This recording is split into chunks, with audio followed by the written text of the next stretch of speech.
Radio Natividad y el Diario Católico de Venezuela les da la bienvenida al curso Introducción a los Escritos de San Pablo, con Monseñor Mario Moronta y el presbítero Edwin Contreras. Este curso es avalado por la Universidad Católica del Táchira y el Instituto Universitario Eclesiástico Santo Tomás de Aquino. Cariñoso saludo para todos ustedes. Seguimos nuestra aventura en el campo inmenso, en el océano inmenso, en la selva inmensa de Pablo, como ya lo indicáramos en el inicio de nuestro curso. Y hemos ido dando los primeros pasos para estudiar el hecho fundante de su vida, de su persona, de su ministerio y de sus escritos, como es la conversión. Y recordábamos al meditar capítulo primero, versículo primero y después los versículos 11 al 17 de la carta a los Gálatas y la primera carta a los Corintios en el capítulo 9, versículo primero, la importancia del encuentro con Cristo, camino de Damasco, que es en el fondo una revelación.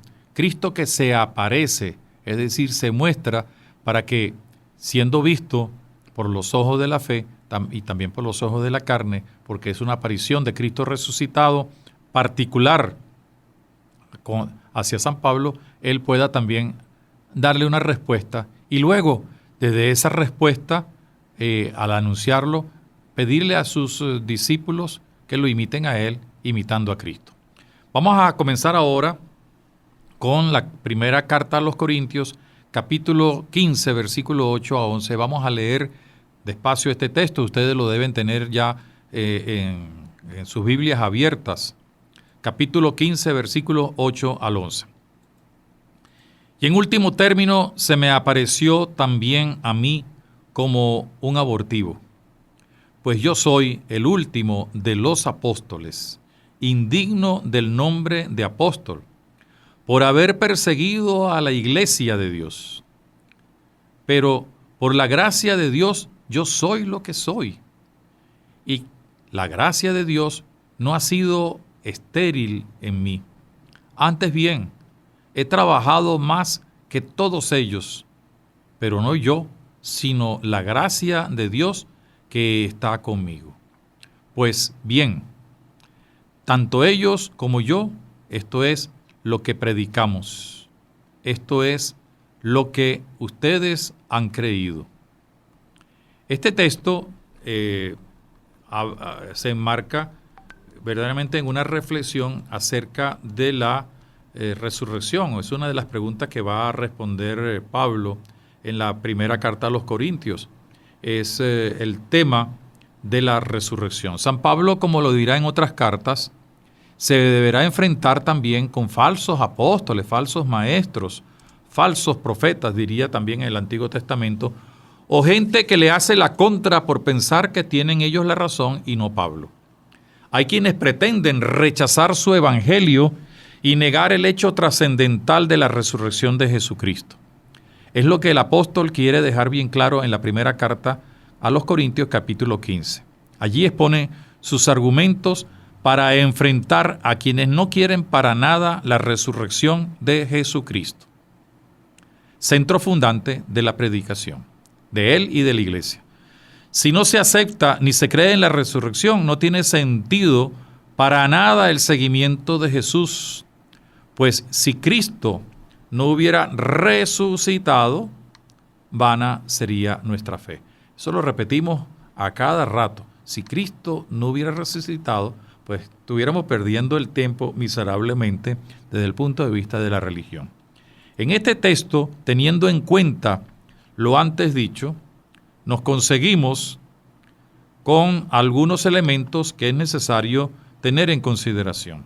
Pablo reconoce que Jesús se le aparece a él, el último, como si fuera un abortivo. Capítulo 15, versículo 8 de la primera Corintios. Frente a los 12, él es el último en recibir la manifestación directa y personal de Jesús y Jesús resucitado. No se trata de un evento cualquiera. Hubo una manifestación personal, revelación, con un cuerpo capaz de ser visto por Pablo, que fue manifestado también a mí, como dice él. Se reconoce como apóstol al estilo de los 12.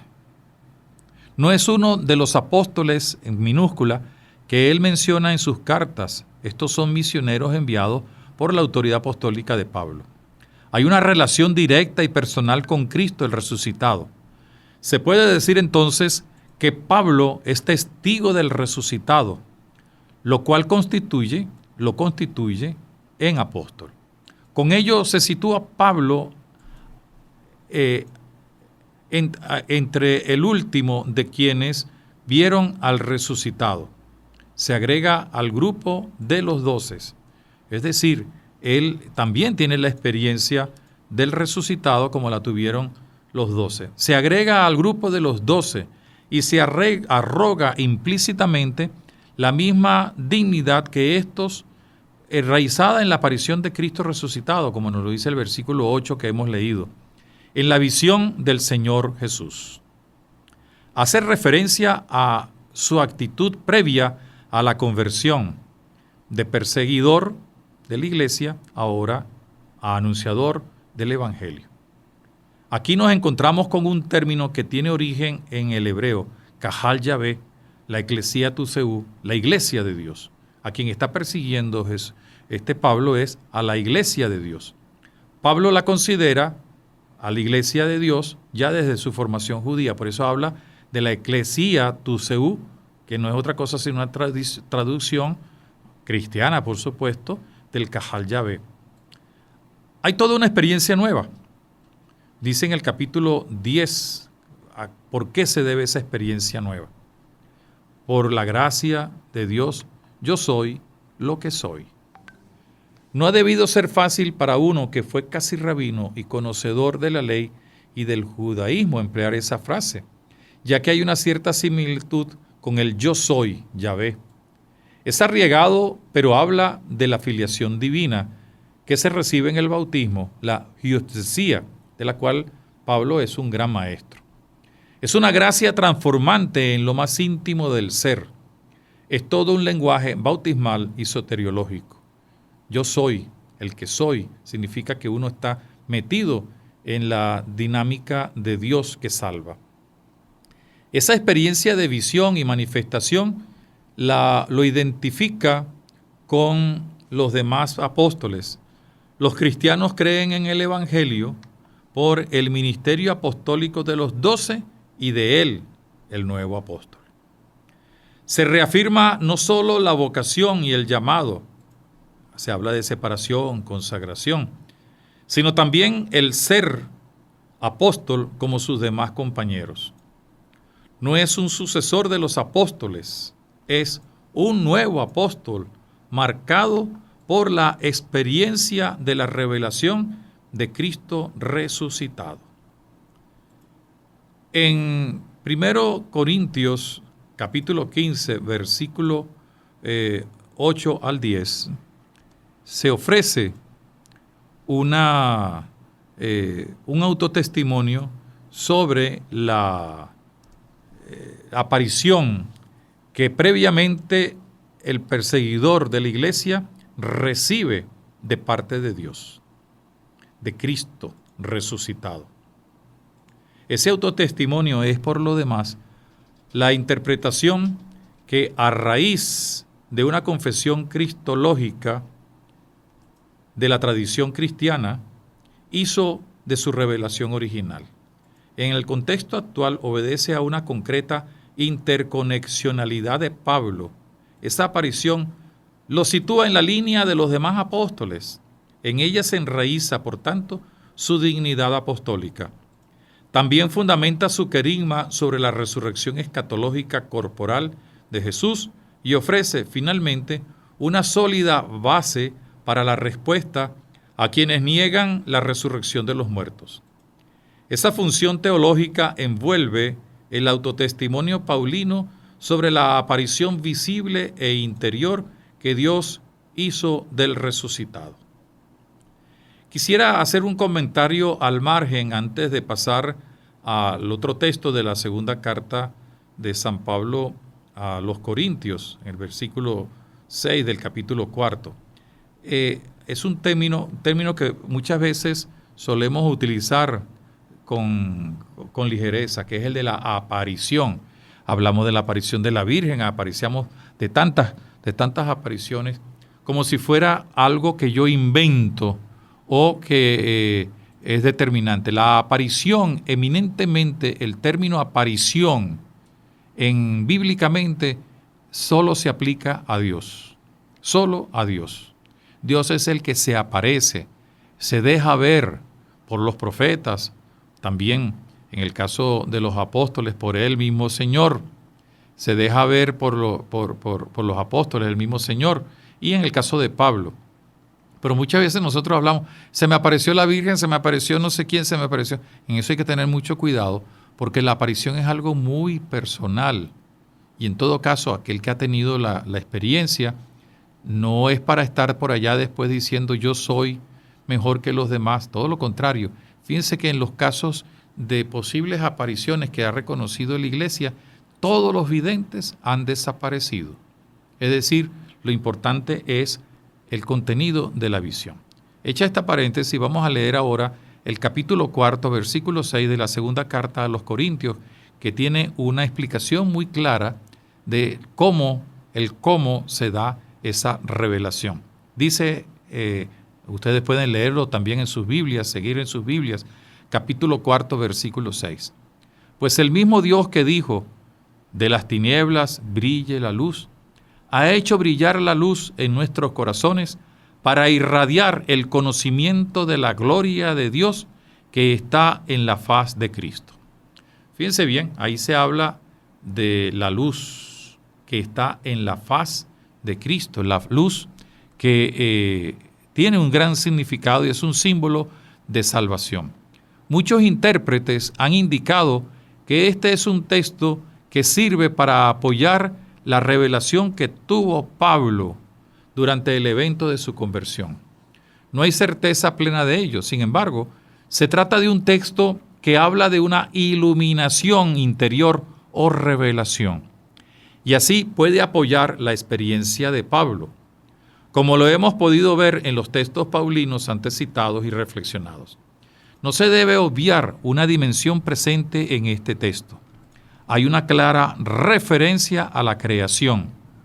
Dios, lo primero que crea en el Génesis es la luz. Y esto tiene una clara dimensión soteriológica. De la nada de la oscuridad hace brotar la luz que nunca se apagará porque es la luz de la vida de Dios. Pablo, conocedor de la Escritura, recurre a esta expresión genesíaca y le da una connotación particular. Hay que verlo también en el marco de la nueva creación. Es la luz de Dios la que irradia el conocimiento de la gloria de Dios. Esta se manifiesta de manera muy especial en y con la resurrección de Cristo. Y es claro, porque lo afirma el mismo Pablo, que la gloria está en la faz de Cristo.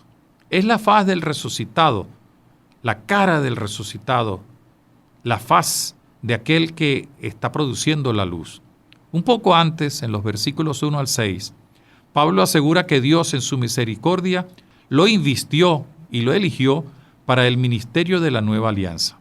En esa investidura hay una implícita mención de la conversión que se complementa con la experiencia de ver la gloriosa faz de Cristo, llena de la luz. Vamos a ver ahora, fíjense, vamos a pasar ahora a un texto que también nos habla o nos da el autotestimonio de Jesucristo, de Pablo, de su experiencia con Jesucristo. Es la segunda carta a los Corintios, en el capítulo 11, versículos 32 y 33. Hay una noticia más de carácter histórico, pero también habla como autotestimonio, ¿no? Fíjense bien, hemos hablado de la revelación, hemos hablado de cómo esa revelación lo marca porque hay una luz que lo enceguece o lo ciega, pero también para abrirle los ojos a la nueva realidad de ser apóstol. Dice el capítulo 11, lean ustedes también en su Biblia, capítulo 11, versículos 32 al 33 de la segunda carta a los Corintios. Dice lo siguiente: en Damasco el etnarca del rey Aretas tenía puesta guardia en la ciudad de los Damasenos, con el fin de prenderme. Por una ventana y en una espuerta fui descolgado muro abajo. Así escapé de sus manos. La espuerta es sencillamente un gran canasto donde cabía Pablo. Ya dijimos que Pablo era una persona más bien de tamaño pequeño y por eso posiblemente era fácil meterlo en un canasto grande. Estos versículos que hemos leído nos refieren a algunos datos concretos que tienen que ver con Damasco, a donde había retornado luego de su estadía en Arabia. Se recuerda aquí que luego de su conversión, Pablo se dirigió a Arabia, reino de los nabateos. Allí tuvo una experiencia de fe y de misionariedad. Es probable que el rey de los nabateos no haya estado muy contento con la actuación misionera de Pablo, ya que de eso se hace mención en el versículo 32 cuando se habla del rey Aretas.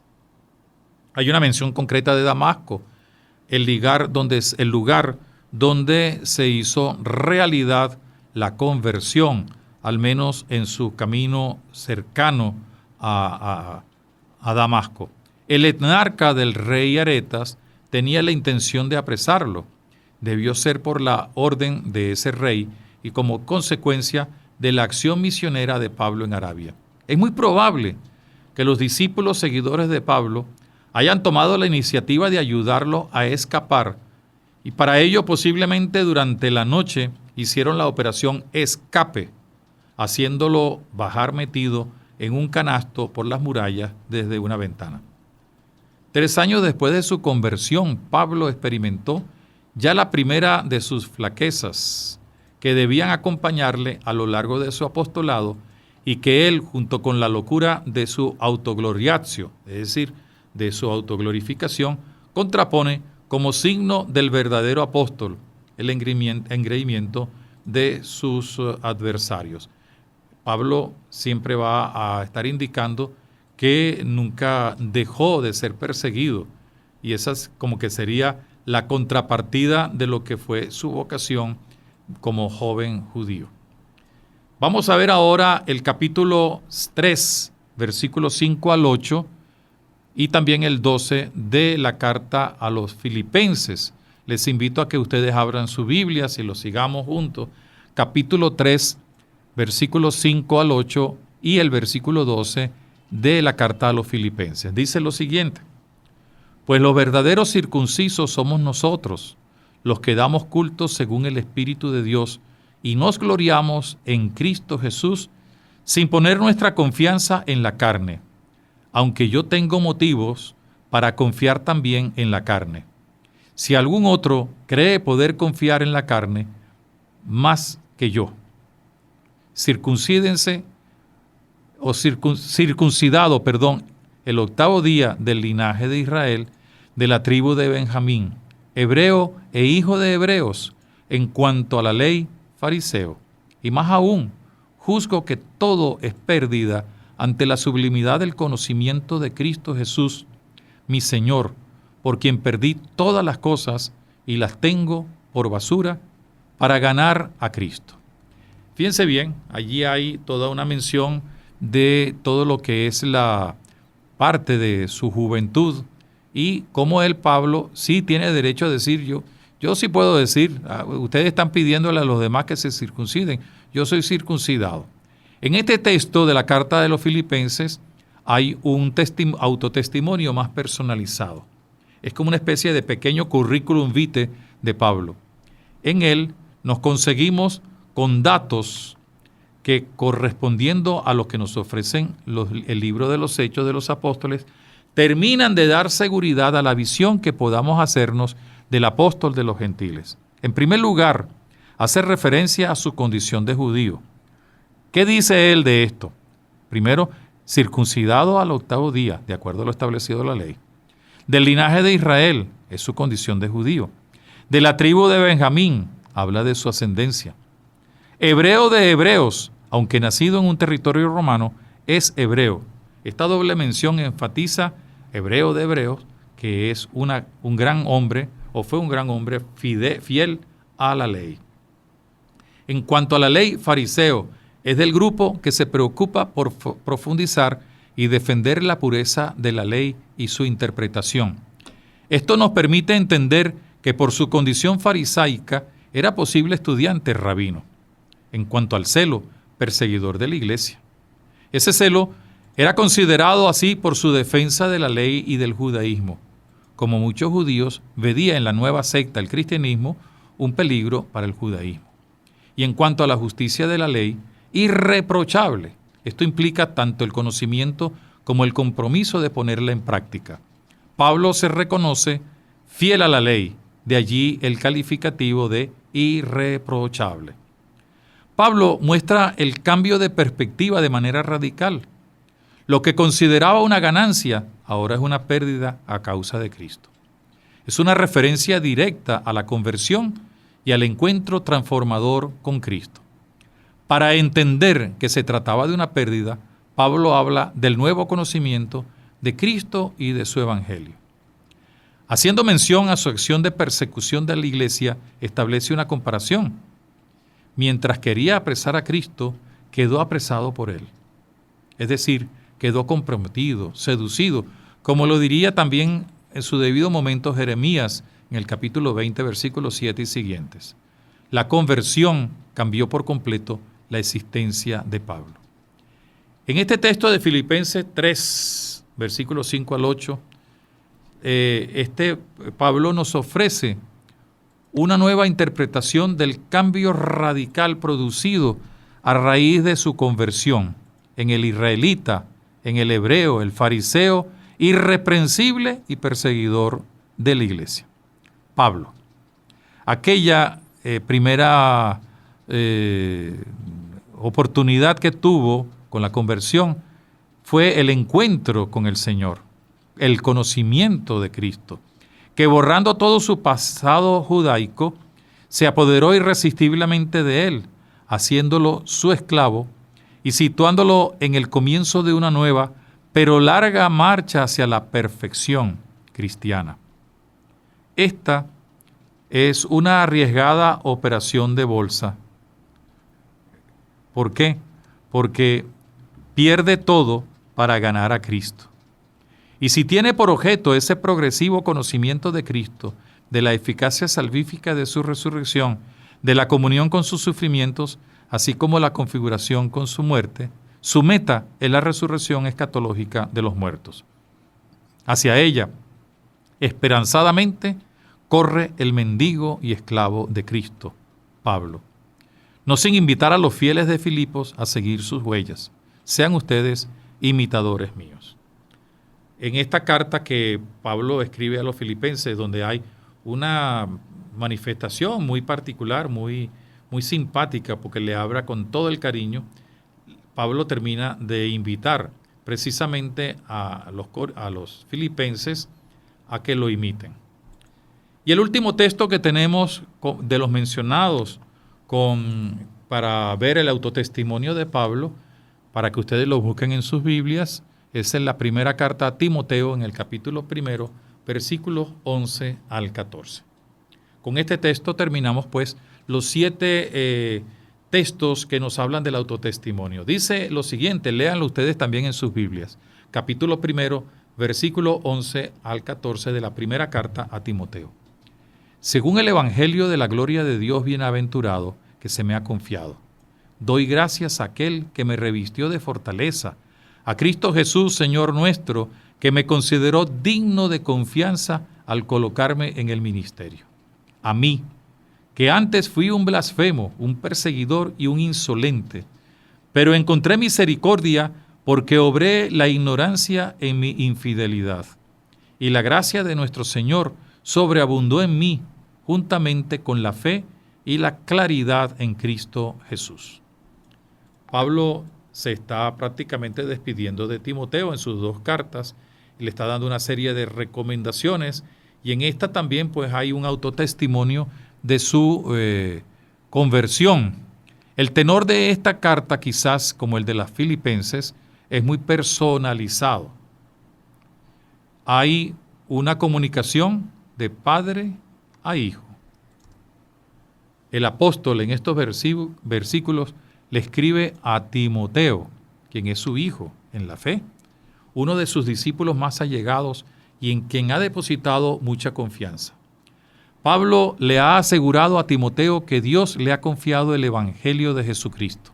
Este ha marcado su vida y por el cual pasó de ser un perseguidor y blasfemo a un apóstol con la abundancia de la nueva gracia de parte del Señor. Destaquemos algunos elementos, algunos datos de este texto paulino. Pablo ha recibido el Evangelio de la gloria de Dios. Se le ha confiado ese Evangelio y esto señala que tiene una misión. Primero, recibir el Evangelio y luego transmitirlo. Hay una referencia clara a la conversión y a la consagración de parte de Cristo. Lo fortaleció y lo ha juzgado digno de su confianza. Esto implica un cambio radical en la persona de Pablo. Lo ha colocado en el ministerio, por eso se llama apóstol. Habla de lo que antes había sido, antes de ese cambio, un blasfemo, perseguidor, ultrajador. El cambio se debe a la iniciativa de la misericordia de Dios, misericordia que ha tenido como objetivo precisamente la persona de Pablo, quien reconoce que había actuado ignorantemente. La gracia de la conversión fue inmensamente grande, sobreabundó. Ya él en algún momento dice que donde abundó el pecado, sobreabundó la gracia. Y en el caso de él también sobreabundó esa gracia, como ya lo vimos en la primera carta a los Corintios capítulo 15. Por su gracia, yo soy lo que soy. Junto con la fe, junto con la caridad de Cristo, hay toda una visión de lo perfeccionado que ha salido Pablo de su conversión. El judío Saulo, quien por ignorancia devino un blasfemo, un perseguidor y un ultrajador de la fe cristiana, en la dignidad mesiánica y función divina de Jesús, alcanzó la misericordia por parte de Dios. Él fue quien lo fortaleció mediante la revelación del Evangelio, cuyo contenido es Cristo Jesús, y ese mismo Dios le confió también el Evangelio, juzgándole digno de confianza para su ministerio, es decir, haciendo de él lo que ahora es, apóstol de Jesucristo. Estamos llegando al final de esta primera parte de los autotestimonios. En la próxima sección vamos a ver el evento histórico de su conversión, analizando rápidamente los 3 relatos que en el libro de los Hechos de los Apóstoles se nos presentan. Quiero dictárseles a ustedes cuáles son esos 3 relatos para que lo vayan leyendo. Todos son del libro de los Hechos de los Apóstoles. Son el capítulo 9, versículo 1 al 19, que habla precisamente del evento. El capítulo 22, versículo 1 al 21, que junto con el que sigue es un discurso de Pablo defendiéndose, donde relata el acontecimiento de su conversión.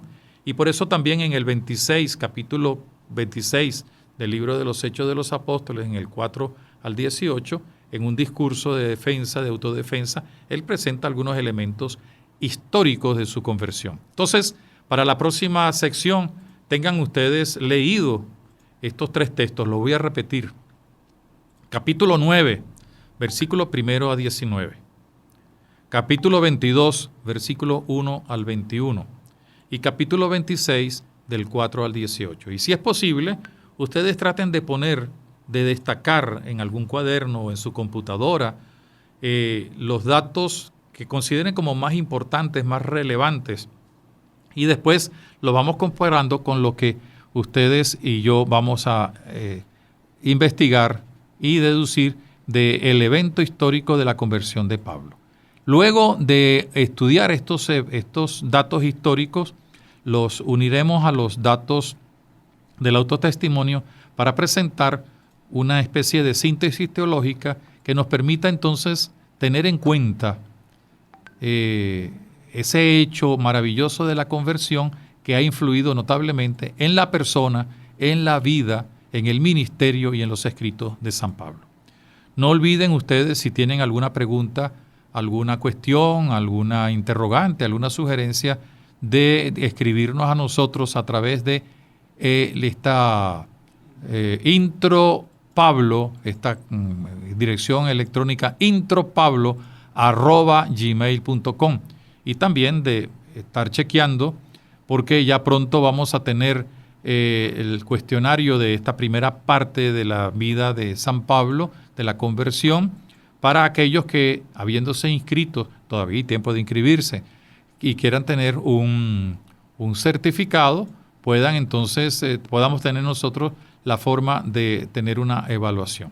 Les saludo, les invito a que lo que hemos visto hasta hoy sobre la conversión, que es una revelación, nos ayude a entender que también nosotros, en el conocimiento de la palabra de Dios, conocemos directamente a Jesucristo el resucitado.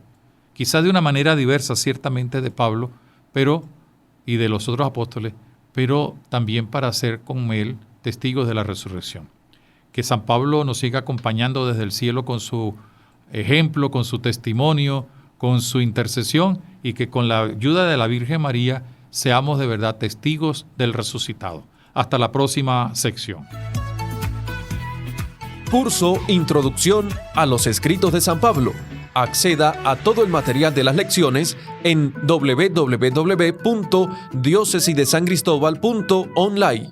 Para más información, escríbanos al correo electrónico intropablo@gmail.com.